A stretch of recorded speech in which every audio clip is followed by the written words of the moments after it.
Guys welcome back to new video. So നമ്മൾ ഇന്ന് കുറച്ചാളായി നമ്മൾ ഫുഡ് വ്ളോഗ് ഇട്ടിട്ട്. സോ നമ്മൾ കിരിയാന്തൻസിൽ വന്നിരിക്കുകയാണ്, അങ്കമാലി കിരിയാന്തൻസ്.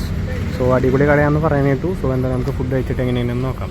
സോ ഗൈസ് ഇതാണ് ഫ്രണ്ട് വരുന്നത്. നല്ല അടിപൊളിയായിട്ടുള്ള ഡിസൈൻ വർക്കും കാര്യങ്ങളൊക്കെ ചെയ്തിട്ടുണ്ട്. പിന്നെ ഇതാണ് നമ്മുടെ സ്പെഷ്യൽ ഐറ്റംസ് ആയിട്ട് ഇവിടെ കുറേ സാധനങ്ങൾ എഴുതി വെച്ചിട്ടുണ്ട്.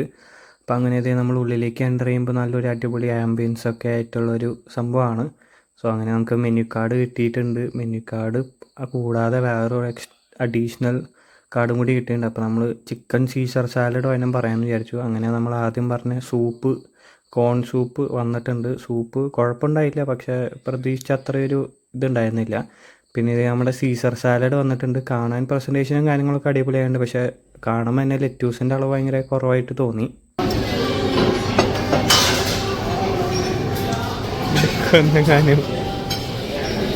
ചിക്കൻ മാത്രം എടുത്ത് തിന്നേക്കുന്നു. ഫ്രൈഡ് ചിക്കനാണോ, ബ്രെഡാണോ? ചിക്കനായിരുന്നില്ല. സോ ഗൈസ് അപ്പോൾ നമ്മുടെ സീസർ സാലഡ് ഭയങ്കര ഡിസപ്പോയിൻറ്റിങ് ആയിരുന്നു. അതിൽ ചിക്കനും പീസും കുറവായിരുന്നു, പിന്നെ കുറച്ച് ബ്രെഡ് ക്രംസ് ഒക്കെ ഇട്ട്, പിന്നെ ലെറ്റ്യൂസ് ഭയങ്കര കുറവായിരുന്നു. ഇതൊരു പക്ക സീസർ സാലഡായിട്ട് എനിക്ക് തോന്നിയിരുന്നില്ല. ഭയങ്കര ഒരു ബാഡ് അനുഭവമായിരുന്നു സീസർ സാലഡ്. അതിനുശേഷം ഇതൊരു ചീസി അൽഫാം ആൻഡ് രണ്ട് ചെറിയ പൊറോട്ടയാണ് നമുക്ക് വന്നത്. നമുക്ക് കാണാൻ നല്ല അടിപൊളിയായിട്ട് നല്ല ചീസ് മുകളിലൊക്കെ ഒഴിച്ച് സെറ്റായിട്ടുണ്ട്. അപ്പോൾ എന്തെങ്കിലും കഴിച്ച് നോക്കട്ടെ, കഴിച്ച് നോക്കിയിട്ട് എങ്ങനെയുണ്ടെന്ന് പറയാം. അപ്പോൾ ഇതുപോലെയാണ് നമ്മൾ അൽഫാമിനൊക്കെ ഒഴിച്ച് സെറ്റാക്കിയിട്ടുള്ളത്. അതിനുശേഷം നമ്മൾ ഒക്ടോപ്പസ് ഉണ്ടെന്ന് സ്പെഷ്യൽ ഇതിൽ കണ്ടതിനിപ്പോൾ ഒക്ടോപ്പസ് പറഞ്ഞിട്ടുണ്ടായിരുന്നു. അതും അടിപൊളിയായിരുന്നു കേട്ടോ. നമ്മൾ ടേസ്റ്റ് നോക്കി അതിനിപ്പോൾ സെറ്റായിരുന്നു. അതുപോലെ നമ്മുടെ അൽഫാമും സെറ്റാണ്. നമുക്ക് ആകെ ഒരു ബാഡ് അനുഭവമായിട്ട് തോന്നിയത് സീസർ സാലഡും സൂപ്പാണ് കുറച്ച് ഡൗൺ ഗ്രേഡ് ആയിട്ട് തോന്നിയത്.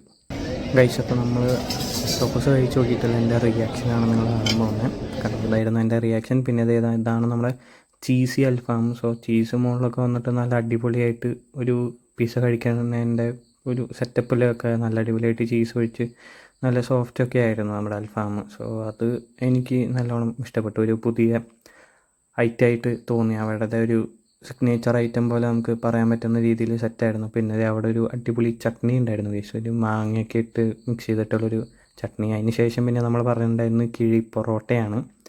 അപ്പോൾ അത് മമ്മി കഷ്ടപ്പെട്ട് തുറക്കാൻ നോക്കുന്നുണ്ട്.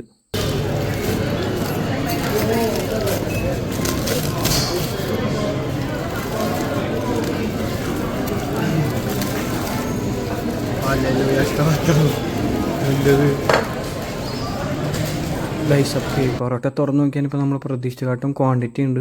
പിന്നെ പല ടൈപ്പ് ചിക്കൻ കറി, ചിക്കൻ ഫ്രൈ, അങ്ങനെ കുറച്ച് സംഭവങ്ങളൊക്കെ ആയിട്ടായിരുന്നു. പക്ഷേ ഡ്രൈ ആയിട്ടുള്ള കറികളായതുകൊണ്ട് തന്നെ പൊറോട്ടയ്ക്ക് കഴിക്കാൻ പറ്റിയൊരു സെറ്റപ്പ് ഉണ്ടായിരുന്നില്ല. മുട്ടയും ഉണ്ടായിരുന്നു കേട്ടോ നമുക്ക്. കാരണം ഈ ഫ്രൈയും ആ ഒരു ഡ്രൈ ആയിട്ടുള്ളൊരു ഗ്രേവിയും കാര്യങ്ങളൊക്കെ ആയിരുന്നു. കുറച്ചുകൂടി നല്ല ഗ്രേവി ഉണ്ടായിരുന്നെങ്കിൽ അടിപൊളിയായിരുന്നു എന്നാണ് നമുക്ക് തോന്നിയത്. പക്ഷേ ക്വാണ്ടിറ്റി നല്ല ക്വാണ്ടിറ്റി ആയിട്ട് നമുക്ക് കിഴി പൊറോട്ടയിൽ തോന്നിയിരുന്നു. ബാക്കിയുള്ള കടകളിലൊക്കെ നമുക്ക് കുറച്ചുകൂടിയും ഒരു ഗ്രേവി ആയിട്ടാണ് കിട്ടാറ്. പിന്നെ ബീഫും കൂടി ഉണ്ടായിരുന്നു കേട്ടോ, പറയാൻ മറന്നു. അതിനുശേഷം നമുക്ക് അവസാനിപ്പിക്കാനായിട്ട് നമ്മൾ ലൈം ജ്യൂസും കൂടി കുടിച്ചിട്ട് നമ്മൾ അവസാനിപ്പിച്ചു. സോ ഗൈസ് അപ്പോൾ ഇത്രയുള്ള നമ്മുടെ ഇന്നത്തെ വ്ളോഗ്. അപ്പോൾ നാളെ അടിപൊളി വരാതെ